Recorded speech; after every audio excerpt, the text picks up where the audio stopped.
Welcome po sa aming One Sky #1 Quality Aluminum World Tour.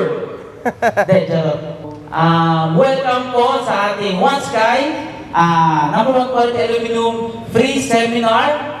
Free introduction po ng mga new series or new profile. Siyempre, together with or in partnership of AJT, One Glass and Aluminum.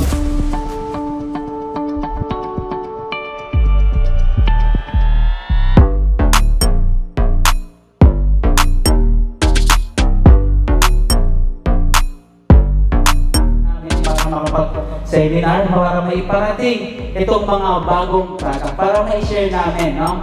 Galing na rin kami ng Visayas and Mindanao, yan. And tuloy-tuloy pa rin, no? Hanggang ngayon. Sige, so kami yung partner sa sales and marketing and kasama namin si Sir Mark, yung videographer. So, i-video niya po to and i-upload niya sa ating YouTube channel. So, may kita natin doon. So, pwedeng mapangapyaw yung mukha natin doon at baka sumikat tayo.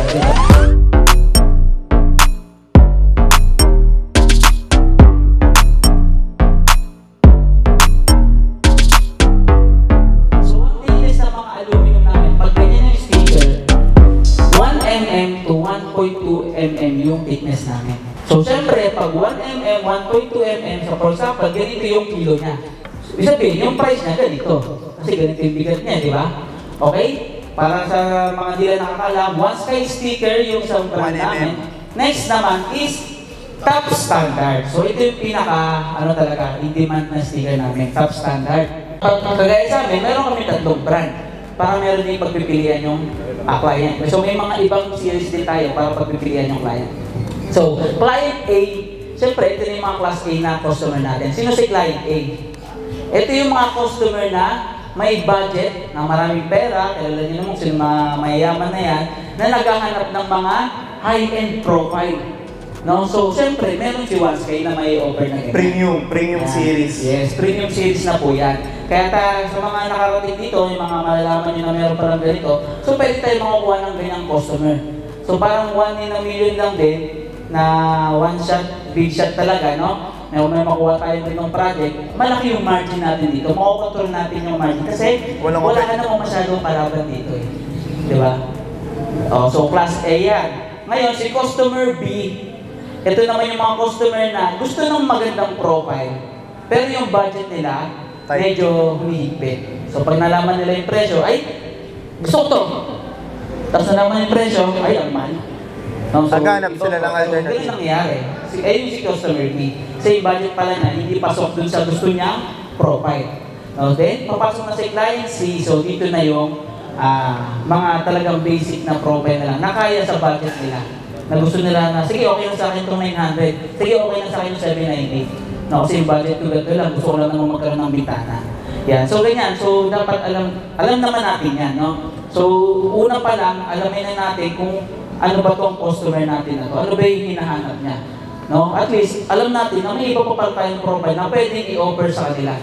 Hindi ka tulad dati na puro SD section lang, no? Ngayon na puro 798 lang, and puro 900 series lang. Yan. So, yung advantage natin. Yung sinasabi namin, the more na marami kayong ino-offer, the more na marami tayong client na makukuha. And then the more na, kung wala tayong kaya wala sa competition, yung client yung requirements ito lang, di malaki yung chances na maguna sa kanya yung project. Anong advantage pag konti lang po yung profile na binibili natin? Konti gastos. Konti gastos, pangalawa, konti ritaso. Diba? Siyempre, pangatlo, pinaka-importante, konti lang yung puputulin natin. Siyempre, mas makakatipid tayo sa oras, sa kuryente, sa operation expense natin.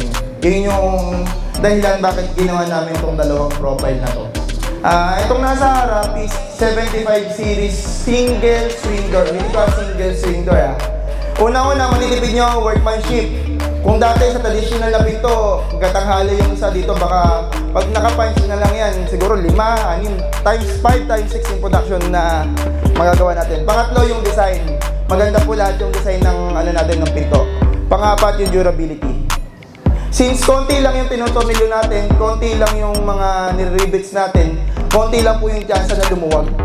Hindi yan, di ba pag matagal na medyo masayaw na yung mga pinto na traditional.